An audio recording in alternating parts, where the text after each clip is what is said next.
Friends, welcome to ஸ்வீஹிர் channel. இன்றைய நாள் அனைவருக்கும் நல்லதொரு நாளாக அமையணும்னு மனதார வேண்டிக்கிறேன். செவ்வாய்க்கிழமை அதிகாலையிலிருந்து மதியம் ஒரு 3 மணி வரைக்கும் நான் என்னென்ன வேலைகள்லாம் செஞ்சேன் அப்படிங்கிறத உங்கள் கூட பாசிட்டிவான விலாகாக அந்த விலாகில் வந்து ஷேர் பண்ணியிருக்கேன். சேனல் வந்து புதுசாக பார்க்குறவங்களா இருந்தீங்கன்னா வீடியோ முழுதுமே பாருங்கள். பார்த்துட்டு உங்களுக்கு பிடிச்சிருந்துச்சின்னா சேனலை மறக்காமல் சப்ஸ்கிரைப் பண்ணிக்கோங்க. நிறைய பேர் வந்து பார்த்திங்கன்னா வீடியோ வந்து பார்க்குறீங்க, கொஞ்சம் சப்ஸ்கிரைப் பண்ணிவிட்டு பார்த்தீங்கன்னா எனக்கு கொஞ்சம் என்ன சொல்கிற எனக்கு திருப்தியாக இருக்கும். நம்ம போடுற ஒரு எஃபெக்ட்க்கு நீங்கள் கொடுக்குற அந்த சப்ஸ்கிரைப்னுங்கிற ஒரு என்ன சொல்கிறதுனா அந்த அன்பு வந்து பார்த்திங்கன்னா அது எனக்கு கொஞ்சம் மோட்டிவேஷனாக இருக்கும். சரி பரவாயில்லை, நிறைய பேர் நம்ம வீடியோஸ் வந்து பார்க்குறாங்க, இன்னும் நம்ம நல்லா நீட்டாக வந்து வீடியோ கொடுக்கணும், நிறைய மெசேஜ் பாசிட்டிவான மெசேஜ்லாம் நம்ம சொல்லணும்னு சொல்லிட்டு ஒரு எண்ணம் வரும். அதுக்காக தான் சொல்கிறது. எப்போதும் போல் சேனல் வந்து புதுசாக பார்க்குறவங்களா இருந்தீங்கன்னா மறக்காமல் சப்ஸ்கிரைப் பண்ணிவிட்டு பாருங்கள். வீடியோ வந்து பிடிச்சிருந்துச்சின்னா ஒரு லைக் பண்ணிக்கோங்க. முழுதுமே பார்த்துட்டு சரி வாங்க வீடியோக்குள்ளே போகலாம். எப்போதுமே வந்து வாசலை தெளிச்சுட்டு அழகாக வந்து கோலம் போடுவேன் இல்லையா? இப்போ கிட்டத்தட்ட ஒரு வாரமாக அந்த ஒரு வேலை வந்து மிஸ் ஆகுது. அது ரொம்ப வீட்டுக்கு எனக்கு என்னமோ மாதிரி வேலையே பார்க்காத மாதிரி எனக்கு ஒரு ஃபீல் ஆகுது. ஏன்னா வாசலில் கூட்டி சாணம் தெளிச்சிட்டு தான் வீட்டுக்குள்ளே வந்து தீபம்லாம் வைக்கும் பொழுது அது ரொம்ப மன திருப்தி எனக்கு கொடுத்த மாதிரிக்கே இருக்குது. இப்போ காலையில் வந்து இந்த கல் அப்புறம் தண்ணி இதெல்லாம் ஊற்றி விட்டுட்டு தான் வந்து ஓரளவுக்கு வந்து அப்படியே எப்போதும் போல் ரொட்டீன் விளாக் வந்து பார்க்க ஆரம்பிக்கிறது. கொஞ்சம் மிஸ் பண்ணுறேன். சீக்கிரமாகவே ரோடெலாம் போட்ட பிறகு நீட்டாக சாணம்லாம் போட்டு வலிச்சு அழகாக வந்து கோலம் போடணும் அப்படின்னு நான் வந்து ரொம்ப ஆவலாக இருக்கேன். அப்புறம் இன்றைக்கி வந்து பார்த்திங்கன்னா பூக்கள்லாம் எதுவுமே இல்லை. எப்போதுமே மேக்ஸிமம் வாங்கி வச்சுறது. அப்படி இல்லாத டயத்தில் நம்ம வீட்டு பக்கத்துலேயே வந்து பார்த்திங்கன்னா செவ்வரளி வந்து நிறையா வந்து பூக்கும். அந்த குளத்துக்கரை மேட்டில் வந்து வச்சுருக்குறாங்க. அதுலேருந்து தான் சில நேரம் பூக்கள்லாம் இல்லை அப்படின்னா அது செவ்வரளி எடுத்துகிட்டு வந்து சுவாமி போட்டோக்கெல்லாம் போட்டு பூஜை வேலைகள்லாம் வந்து பார்க்குறது. அதே மாதிரி இன்றைக்குமே கொஞ்சம் பூக்கள்லாம் வந்து போய் எடுத்துகிட்டு வந்துட்டு நம்ம வாசலில் துளசி மாடம் வச்சுருக்கிறேன் இல்லையா? அங்கே வந்து கொஞ்சம் கொஞ்சம் பூக்கள்லாம் வந்து வச்சுட்டு வெளியில் வந்து பார்த்திங்கன்னா விநாயகர் வச்சுருப்பேன், அவங்களுக்குமே கொஞ்சம் வச்சுட்டு ஏதோ இருக்கிறத வந்து நிறைவாக வந்து எப்போதுமே இருந்துச்சுன்னா வந்து ஓரளவுக்கு நான் அந்த பூஜைகளில் வந்து பூக்கள்லாம் வைப்பேன். அப்படி இல்லைன்னா நம்ம பக்கத்துலேயே கொஞ்சம் கொஞ்சம் நம்ம சொல்கிற மாதிரி செவ்வரளி இருந்துச்சு இல்லையா? அது எடுத்துக்கிறது. இப்போ மாடியில் கொஞ்சம் இந்த சந்தனமுல்லை வச்சுருப்பேன், அப்புறம் கனகாமரம் கொஞ்சம் இருக்கும். அந்த மாதிரி என்னென்ன பூக்கள்லாம் இருக்குதோ இருக்கிறத வச்சு அட்ஜஸ்ட் பண்ணிக்கிட்டு பூஜை வேலைகள்லாம் வந்து பார்த்துறது. இது இருந்தால் மட்டும்தான் நிறைவாக பண்ணணும் அப்படின்னு நான் எப்போதுமே பண்ணது கிடையாது. அதே மாதிரிக்கே தலையில் வந்து எப்போதுமே பூ வச்சுருக்கணும்னு நம்ம தீபம் வைக்கும் பொழுது ஒரு சின்ன மலராவது நம்ம தலையில் வச்சு தான் தீபம் வந்து வைக்கணும் பெண்கள் அப்படின்னு சொல்லிட்டு வந்து சொல்லுவாங்க. அதனால நம்ம மாடியில் வந்து சந்தனமுல்லை எப்போதுமே கொஞ்சம் ஓரளவுக்கு வந்து பூக்குது. அதன் கூடவே வந்து பார்த்திங்கன்னா கனகாமரமும் இருக்குது. அன்றைக்கி பூக்கள் இல்லாதனால அதை வந்து கொஞ்சம் கட்டி அப்படியே தலையில் வந்து வச்சுட்டு என்னோடய பூஜை வேலைகள்லாம் வந்து ஸ்டார்ட் பண்ண ஆரம்பிச்சிட்டேன். நிலைவாசலையும் பார்த்திங்கன்னா அழகாக வந்து மஞ்சள் குங்குமம்லாம் வச்சுட்டு அதுக்குமே வந்து பார்த்திங்கன்னா பக்கத்தில் வந்து உருளியில் வந்து கொஞ்சம் போன டைம் வாங்கியிருந்த பூக்கள் வந்து ரோஸ்லாம் ஒரு 10 ரோஸ் போல் கொஞ்சம் மீதம் இருந்துச்சு. அதை தான் வந்து இந்த வாசலில் வைக்கிற உருளிக்கும் அப்புறம் புத்தர் சிலைக்கிட்ட வந்து வைப்பேன் இல்லையா? அதுக்குமே பூக்கள் வந்து பத்தலை. மாடியில் 2-3 பூ வந்து அன்றைக்கி வாங்கிட்டு வந்தாங்க, ஒரு செடி வந்து வாங்கிட்டு வந்தாங்க. அதில் வந்து ஒரு 4-5 பூ வந்துருந்துச்சு. அதை எடுத்து வந்து பிச்சு அப்படியே ஏதோ உருளியில் வந்து அப்படி மேனேஜ் பண்ணி வச்சாச்சு. மேக்ஸிமம் மற்ற நாட்களில் வந்து ஓரளவுக்கு வைக்கலைனாலும் வெள்ளி செவ்வாய் நாட்களில் எப்போதுமே நம்ம வந்து தீபம் வைக்கிறோம் இல்லையா? அப்போ வந்து உருளையில் கண்டிப்பாக வந்து பூக்கள் வந்து மாற்றிடுவேன். மற்ற நாட்களில் வந்து தண்ணியை மட்டும் அந்த பழைய பூக்கள் மட்டும் எடுத்துகிட்டு செவ்வரளி இருந்துச்சுன்னா அப்படி வச்சு விட்டுறது, சின்ன சின்ன பூக்கள் இருந்தால் வச்சு விட்டுறது. ஆனால் வெள்ளி செவ்வாய் நாட்களில் எப்போதுமே நிறைவாக வந்து கொஞ்சம் ஓரளவுக்கு முடிஞ்ச அளவுக்கு வந்து வச்சுருப்பேன். அப்புறம் வந்து பார்த்திங்கன்னா சாம்பிராணி தூபமே வீடு முழுதுமே வந்து காட்டி விட ஆரம்பிச்சிட்டேன். நெருப்பு அந்த நம்ம கொட்டாங்காஞ்சியில் எடுத்து அந்த தீபாராதனை இந்த சாம்பிராணி தூபம் வந்து காட்டும் பொழுது பார்த்திங்கன்னா வீடு முழுதுக்குமே நமக்கு வந்து அந்த நல்ல ஒரு குட் வைப்ரேஷன் நிறைஞ்சிருக்கிற மாதிரிக்கு வந்து ஃபீல் ஆகும். அதனால் எனக்கு டைம் கிடைக்கும் போதெல்லாம் அந்த மாதிரி கொட்டாங்காஞ்சி எடுத்து தான் வந்து அதில் வந்து சாம்பிராணி வந்து போட்டு வீடு முழுதுக்குமே காட்டுறது. அப்புறம் ஒரு சிஸ்டர் வந்து கமெண்ட்ஸில் வந்து கேட்டிருந்தாங்க, அவங்களுக்கான ரிப்ளையும் அப்படியே இந்த வீடியோவை பாருங்கள், நானுமே ஆன்சர் பண்ணுறேன். நானுமே டெய்லிக்குமே வந்து நான் தீபம் வைக்கிறேன் சிஸ்டர். ஆனால் லைஃப்பில் வந்து பார்த்திங்கன்னா என்னைக்காவது ஒரு நாள் எனக்கு வந்து ஒரு நல்ல நிலைமை வரும் அப்படின்னு சொல்லிட்டு நான் நம்புகிறேன். ஆனால் இன்ன வரைக்குமே வந்து எந்த ஒரு நல்லதுமே நடக்கலை அப்படின்னு சொல்லிட்டு வந்து சொல்லியிருந்தாங்க.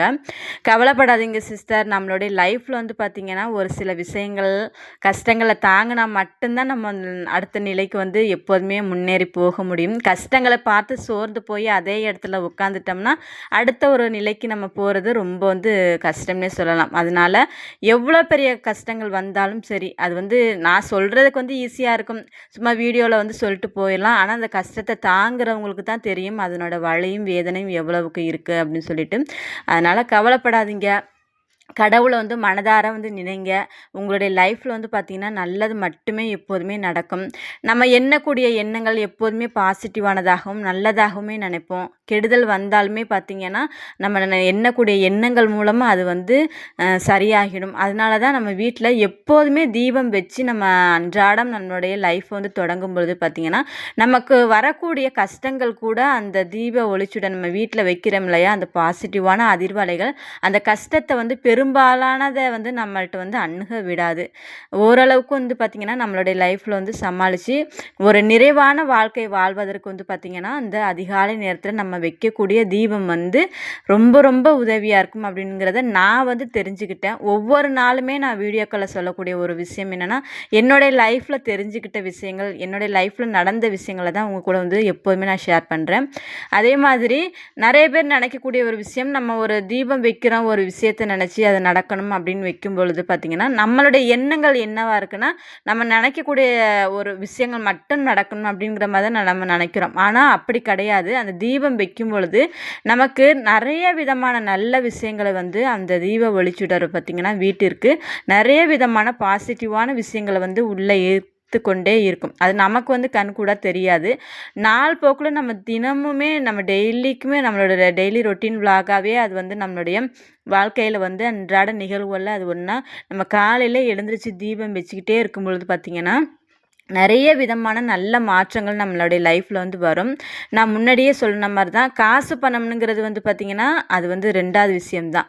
மனசில் வந்து பார்த்திங்கன்னா எப்போதுமே ஒரு திருப்தியான ஒரு நிலை வந்து இருக்கணும். அதுவும் பெண்களாகிய நமக்கு வந்து பார்த்திங்கன்னா மனசு எப்போதுமே ஒரு சந்தோஷம், பரவாயில்ல நம்ம லைஃப்பில் வந்து பார்த்திங்கன்னா கஷ்டங்கள் வந்தாலும் ஓரளவுக்கு சமாளிச்சிடலாம் அப்படிங்கிற ஒரு மன திருப்தி வந்து இருந்தால் மட்டும்தான் நம்ம அடுத்தடுத்த என்ன சொல்கிறது, நம்மளுடைய லைஃப்பில் வந்து பார்த்திங்கன்னா நம்ம பெண்கள் வந்து எந்த அளவுக்கு சந்தோஷமாகவும் ஆரோக்கியமாகவும் இருக்கிறோமோ அந்த அளவுக்கு தான் நம்மளுடைய ஃபேமிலியை வந்து நம்ம வந்து அந்த அளவுக்கு ரன் பண்ணிட்டு போக முடியும். நம்ம சோர்ந்து போய் உட்காந்துட்டோம், இவ்வளோ பிரச்சனைகள் இருக்குது அப்படின்னு சொல்லிட்டு நம்ம சோர்ந்து போய் உட்காந்துட்டோம்னா நம்மளோட ஃபேமிலியை பார்க்குறதுக்கு வந்து பார்த்திங்கன்னா ரொம்ப கஷ்டமாயிடும். நம்ம ஹெல்த்தியாக, நம்ம ஆரோக்கியமாக, நம்ம மன நிம்மதியோடு இருக்கணும் அப்படின்னு நீங்கள் நினச்சிங்கன்னா லைஃப்பில் ஒவ்வொரு பெண்களுமே கொஞ்சம் சோம்பேறித்தனத்தை விட்டுட்டு அதிகாலையில் எழுந்துச்சு தீபம் வச்சு அன்றாடம் நம்மளுடைய வாழ்க்கையில் ஒரு பகுதியாக அந்த தீபம் வச்சு பாருங்கள். எந்த ஒரு எதிர்பார்ப்புமே வைக்காதுங்க. நான் முன்னாடியே சொல்கிற மாதிரி தான், நான் வந்து எந்த ஒரு எதிர்பார்ப்புமே தீபம் வைக்கும்போது வைக்க மாட்டேன். அது வந்து எனக்கு வந்து ஒரு மன நிம்மதியை வந்து கொடுக்குது. தீபம் வச்சுட்டு என்னுடைய நாளை வந்து தொடங்கும் பொழுது பார்த்திங்கன்னா மன திருப்தியும் மன நிம்மதியும் அதிகமாக இருக்கிற மாதிரி ஃபீல் ஆகுது. அந்த ஒரு விஷயத்தில் எனக்கு அதிகமாக இருக்குது. அந்த தீபம் வைக்கும் பொழுது இவ்வளோ விஷயங்கள் நடக்குதுங்கிற பொழுது நான் வந்து அதை வந்து தொடர்ந்து வந்து எந்த ஒரு எதிர்பார்ப்புமே இல்லாமல் தான் இன்ன வரைக்குமே நான் வச்சுக்கிட்டு இருக்கேன். அதனாலேயே என்னமோ கடவுளோட அனுகிரகம் எனக்கு வந்து பெரிய அளவில் கஷ்டங்கள் வந்து லைஃப்பில் எப்போதுமே இன்ன வரைக்குமே வந்தது கிடையாது. வந்தாலுமே கடவுளை நினச்சி நம்ம வந்து அது சரியாகிடணும் அப்படின்னு நம்ம நினைக்கும் பொழுது அது மழை போல் சொல்லுவாங்களே, மழை போல் வந்தது பனி போல் எல்லாமே அப்படியே உருகி போயிடுச்சுன்னு சொல்லிட்டு அந்த மாதிரி பெரிய அளவில் இருக்கிற ஒரு கஷ்டம் கூட எனக்கு வந்து பெரிய அளவில் நான் எடுத்துக்கிட்டது கிடையாது. அதுமாதிரிக்கு பெருசாகவும் எனக்கு தெரியறது கிடையாது. ஏன்னா லைஃப்பில் வந்து எல்லாருக்குமே நம்மளுடைய எல்லா விழாக்களையுமே சொல்கிறது தான், கஷ்டங்கள் நிறைஞ்ச வாழ்க்கையை தான் எல்லாருமே வாழ்ந்துக்கிட்டு இருக்கோம். பெரிய கோடீஸ்வரராக இருந்தாலும் சரி, ஏழையாக இருந்தாலும் சரி, அவங்களுக்கு தகுந்த மாதிரிக்கு அவங்களுடைய வாழ்க்கையில் வந்து அவங்களுடைய பொருளாதாரத்துக்கு ஏற்ற மாதிரி ஒவ்வொருத்தவங்களுக்குமே கஷ்டங்கள் இருக்க தான் செய்யும். அதை தாண்டி நம்ம லைஃப்பில் எப்படி முன்னேறணும், நம்ம லைஃப்பில் எப்படி நம்ம வந்து அடுத்த ஒரு நல்ல நிலைக்கு கொண்டுட்டு போகணும். ஏன்னா எல்லாருடைய ஒரு எண்ணங்கள் என்னவாக இருக்கும்னா, அடுத்தவங்களுக்கு முன்னாடி நம்ம வந்து நல்ல ஒரு நிலையில் வாழணும், அடுத்தவங்களுக்கு கை கட்டி நம்ம ஒரு கடன் வாங்குறதா இருக்கட்டும் சரி, அடுத்தவங்களுக்கு முன்னாடி நம்ம கை கட்டி நிற்காத ஒரு நிலையை வந்து ஏற்படுத்தணும்னு சொல்லிட்டு தான் நம்ம வந்து நினைக்கிறோம். அதை வந்து அனைத்துமே பூர்த்தி செய்யக்கூடிய ஒரு விஷயம் என்னென்னு பார்த்திங்கன்னா இந்த தீபம் வைக்கிறது தான். நம்ம தீபம் வைக்கிறத சாதாரணமாக நினச்சிக்கிட்டு தீபம் வைக்கிறோம், அப்படி விளக்கேற்றி தீபம் வைக்கிறோம் அப்படின்னு நினச்சோம்னா அது சாதாரண விஷயம்தான். நம்ம மனதார நம்மளுடைய கஷ்டங்கள் அனைத்துமே தீர்ந்திடும், வீட்டில் வந்து சந்தோஷங்கள் நிறைந்திருக்கணும்னு சொல்லிட்டு ஒவ்வொரு நாளும் நினச்சி நம்ம தீபம் வச்சோம்னா அது வந்து நல்ல ஒரு மாற்றத்தை நமக்கு வந்து கொண்டுட்டு வந்து கொடுக்கும். அதுதான் என்னுடைய வீடியோக்களை எப்போதுமே தொடர்ந்து நான் அவங்க கூட வந்து ஷேர் பண்ணிகிட்டு இருக்கிறேன். அதனால் பெண்களாகிய நம்ம தீபம் வச்சு அன்றாடம் வாழ்க்கையில் வந்து ஒரு பகுதியாக இருந்து தொடர்ந்து செய்யுங்க. நல்ல மாற்றம் வந்து வரும். பெரிய அளவில் எதிர்பார்ப்பு எதுவுமே வைக்க வேண்டாம். இதுதான் என்னுடைய என்ன சொல்கிறதுனா ஒரு சின்ன ஒரு ரிக்வெஸ்ட்னு கூட இது வந்து சொல்லிக்கலாம். எதிர்பார்ப்பு இல்லாமல் தினமும் நீங்கள் தீபம் வைக்கும் பொழுது பார்த்திங்கன்னா நல்ல விதமான வாழ்க்கை நமக்கு வந்து அமையும். காலையிலே வந்து பார்த்திங்கன்னா அப்படியே விலாகில் வந்துடலாம். காலையில் எப்போதுமே வந்து தீபம்லாம் எளிமையான முறையில் தான் நான் வைப்பேன். பெரிய அளவிலலாம் பூஜைகள்லாம் எதுவுமே எனக்கு வந்து செய்ய தெரியாது. ஏதாவது விசேஷ நாட்களில் கொஞ்சம் ஸ்பெஷலாக செய்வேன். மற்ற நாட்களில் எப்போதும் போல் தீபம் வச்சுட்டு நிலைவாசலெல்லாம் மஞ்சள் குங்குமம் வச்சுட்டு அப்படியே கிச்சன்லேயே கொஞ்சம் நீட்டாக வச்சுட்டு சமையல் வேலைகளை வந்து ஸ்டார்ட் பண்ணிடுவேன். இன்றைக்கி வந்து இந்த சொல்லுவாங்க இல்லையா, சட்ட விதிப்படி ஒரு வெள்ளி செவ்வாய் நாட்களில் ஒரு சமையல்னால் அது வந்து சாம்பார் தான் அப்படிங்கிறதுனால வந்து மேக்ஸிமம் சாம்பார் வச்சுருது. அந்த துவரம்பருப்பு போட்டு நம்ம வந்து சாம்பார் வைக்கும்பொழுது அந்த நாட்களில் லட்சுமி கடாட்சம் நம்ம வீட்டில் அதிகமாக நிறைஞ்சிருக்கும் அப்படின்னு சொல்லிட்டு சொல்லுவாங்க. அதனால தான் இந்த சாஸ்திரப்படிலாம் வந்து இந்த நாட்களில் கொஞ்சம் தண்ணி சார்ந்த விஷயங்கள் ரசம் வைக்கக்கூடாது அப்படின்னு சொல்லிட்டு வந்து ஒரு ஐதீகம் கூட இருக்குது. அதுவுமே ஒரு சிலருக்கு வந்து கடைபிடிச்சிட்டு இருக்கிறாங்க இன்ன வரைக்குமே. நான் மேக்ஸிமம் அந்த மாதிரி விஷயங்கள்லாம் ஃபாலோ பண்ணுறது கிடையாது. எது இருக்கோ நம்ம கையில் அதை வந்து அன்றாடம் என்னுடைய சமையலில் வந்து யூஸ் பண்ணுவேன். பெரிய அளவில் என்னோடய சமையலுமே இருக்காது. இன்ன வரைக்குமே என்னை ஃபாலோ பண்ணிட்டு வந்தவங்களுக்கு வந்து தெரியும். சமையல் வந்து கரெக்டான அளவில் வந்து சமைப்பேன். வேஸ்ட் பண்ண மாட்டேன். எக்ஸ்ட்ரா வந்து ஒரு 2 பேர் எப்போதுமே சாப்பிட்ற அளவுக்கும் இருக்கும். இந்த மாதிரி தான் என்னுடைய சமையல் எப்போதுமே சிம்பிளாக வந்து இருக்கும். இன்றைக்கி கொஞ்சம் சாம்பார் தான் வந்து எப்போதுமே நான் காய்கறியில் போட்டு நல்லா தாளித்து விட்டுட்டு தான் வந்து சாம்பார் வைக்கிறது. நான் மேக்ஸிமம் வந்து அந்த ஆச்சி சாம்பார் பவுடர் இருக்கு இல்லையா, அது வந்து யூஸ் பண்ணுவேன். வீட்டில் வந்து ஜீரகத்தூள் வந்து அரைச்சிருப்பாங்க. மேக்ஸிமம் ஜீரகத்தூள் போட்டு தான் வந்து சாம்பார் வைக்கிறது. அது ஜீரகத்தூள்னால் அம்மா ஊர்லேருந்து அரைச்சி கொண்டு வருவாங்க. அதில் சோம்பு, ஜீரகம், மஞ்சள், அதன் பிறகு பார்த்திங்கன்னா நிலக்கடலை, கடலைப்பருப்பு இந்த மாதிரி சொல்லிட்டு நிறைய விதமான நல்ல அந்த ஸ்பைசஸ்லாம் போட்டு அரைச்சி எடுத்து வருவாங்க. அது வந்து சிக்கன் குழம்புக்காக இருக்கட்டும் சரி, நார்மலாக சாம்பார் வைக்கிறது இருந்தாலும் சரி, இந்த கூட்டு வைக்கிறதா இருந்தால் கூட்டு பொரியல் எல்லாத்துக்குமே ரொம்ப சூப்பராக இருக்கும். மேக்ஸிமம் அதுதான் நான் குழம்புக்கு யூஸ் பண்ணுவேன். அப்படி இல்லாத பட்சத்தில் சில நேரம் வந்து தோணும் இல்லையா, மசாலா பொருட்களை வேறு போடலாம் அப்படிங்கிறபோது அது சாம்பார் பவுடர் வந்து ஆச்சி வந்து யூஸ் பண்ணுவேன். அது வந்து நல்லா எனக்கு வந்து நல்ல ஒரு ஃப்ளேவராக இருக்கிற மாதிரி வந்து தோணும். அப்புறம் வந்து பார்த்திங்கன்னா கொஞ்சமாக வெண்டைக்காவும் இருந்துச்சு. அது வந்து அப்படியே வெங்காயம் தக்காளிலாம் போட்டு வதக்கி விட்டுட்டு குழம்பு மிளகா சாந்துருந்துச்சு, அதுவுமே போட்டு லைட்டாக வந்து கொஞ்சம் தண்ணி விட்டு ஃபைனலாக வந்து பார்த்திங்கன்னா தேங்காய் வந்து துருவி போட்டு இறக்கி வச்சுட்டு இன்றைக்கி சிம்பிளான வந்து சமையல் வந்து பார்த்திங்கன்னா மதியம் சாதம் வச்சு அதன் கூட வந்து சாம்பார், அப்புறம் வந்து வெண்டைக்காய் வந்து அந்த பச்சை நிறம் மாறாத அளவுக்கு ஓரளவுக்கு நம்ம அந்த வெண்டைக்காய் பொரியலை எடுத்துகிட்டு வந்துட்டோம்னா அது வந்து ஹெல்த்துக்கு வந்து ரொம்ப ரொம்ப நல்லாயிருக்கும். அதனால் முடிஞ்ச அளவுக்கு ரொம்ப வந்து ஃப்ரை பண்ணக்கூடாது வெண்டைக்காயெல்லாம். அதனை கூட வந்து பார்த்திங்கன்னா பாப்பா தம்பிக்குமே வந்து சாதம் வச்சு அப்படியே வந்து ஊட்டி விட ஆரம்பிச்சிட்டேன். எப்போதுமே வந்து அவங்களுக்கு வந்து இந்த சாம்பார் சாதம், அப்புறம் வந்து பார்த்திங்கன்னா இந்த ரசம் அந்த மாதிரி ஐட்டம் வந்து ரொம்ப ரொம்ப பிடிக்கும். அதனால் முடிஞ்ச அளவுக்கு எப்போதுமே வீட்டில் வந்து சைவம் தான் வந்து சமைக்கிறது. அப்புறம் வந்து நான்வெஜ்ஜில் பிடிச்சதுன்னு பார்த்திங்கன்னா ஓரளவுக்கு இந்த முட்டை வந்து பாயில் பண்ணால் சாப்பிடுவாங்க. அதனால் வந்து வீட்டில் பசங்களுக்கு பிடிக்கிற மாதிரி தான் காரம் ரொம்ப கம்மியாக எப்போதுமே நான் வந்து சமைப்பேன்.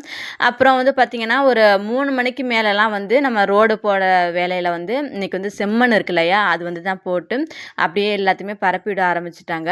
தார் ரோடு தான் வந்து போடுறாங்களா, நான் கூட சிமெண்ட் ரோடு போடுவாங்க அது அப்படியே கிடக்கும் அப்படின்னு சொல்லி பார்த்தேன். தார் ரோடு தான் வந்து போடுறாங்க அப்படின்னு சொல்லிட்டு இருந்தாங்க. அடுத்தடுத்த அப்டேட்லலாம் பார்க்கலாம் ரோடு போடுற கண்டிஷன்லாம். நான் ஷார்ட்ஸில் கூட ஒவ்வொரு நாளுமே உங்க கூட வந்து ஷேர் பண்ணிக்கிட்டே தான் இருக்கிறேன், எப்படி அந்த ரோடு போடுற கண்டிஷன் இது எல்லாமே. ஒரு 2 எங்களுக்கு வந்து பார்த்திங்கன்னா இந்த பாண்டிச்சேரியில் வந்து எலெக்ஷன் டேட் வந்து 9ஆம் தேதி கொடுத்துருக்காங்க. அதனால் அதுக்குள்ளே வந்து மேக்ஸிமம் முடிச்சுருவாங்க. அந்த 1ஆம் தேதிக்குள்ளெல்லாம் இந்த வேலைகள்லாம் கம்ப்ளீட் ஆயிரும்னு நினைக்கிறேன். எப்படா இது முடிச்சுட்டு நம்ம வாசலில் கோலம் போடுவோம் நீட்டாக அப்படிங்கிற மாதிரி தான் இருக்குது. ஏன்னா வாசலில் கோலம் போடாமல் அந்த நாளை வந்து தொடங்குறது வீட்டுக்கு எனக்கு வந்து வேலை பார்க்கவும் தோணலை. ஏதோ ஒரு பாசிட்டிவ் எனர்ஜி வந்து மிஸ் ஆகுது அப்படிங்கிற மாதிரிக்கேவும் ஃபீல் ஆகுது. அதனால் சீக்கிரமாகவே போட்டுருவாங்கன்னு நினைக்கிறேன். அப்புறம் வந்து பார்த்திங்கன்னா அவங்களுக்குமே அவங்க கூடயுமே கொஞ்சம் பேச்சு கொடுத்துக்கிட்டு, ஏன்னா வயசான தாத்தா தம்பி பாப்பாலாம் வச்சு உட்காந்து பக்கத்தில் விளாண்டுக்கிட்டே இருந்தாங்க. அவங்க கூடயுமே பேசிக்கிட்டு அந்த நாள் வந்து பார்த்திங்கன்னா ரொம்ப சந்தோஷமாக வந்து போணுச்சு. ஓகே ஃப்ரெண்ட்ஸ், விலாக் வந்து இன்றைக்கி வந்து பிடிச்சிருக்கும்னு நம்புகிறேன். பிடிச்சிருந்துச்சின்னா சேனலில் வந்து ஒரு லைக் மட்டும் பண்ணிக்கோங்க. அதே மாதிரி நம்ம எண்ணக்கூடிய எண்ணத்தை நல்ல எண்ணமாக வைப்போம். லைஃப்பில் நல்லதே நடக்கும். வீடியோ பார்த்த அனைவருக்குமே நன்றி, வணக்கம். வேறு ஒரு நல்ல வீடியோக்களில் வந்து மீண்டும் உங்களை சந்திக்கிறேன். வீடியோ பார்த்த அனைவருக்குமே நன்றி, வணக்கம்.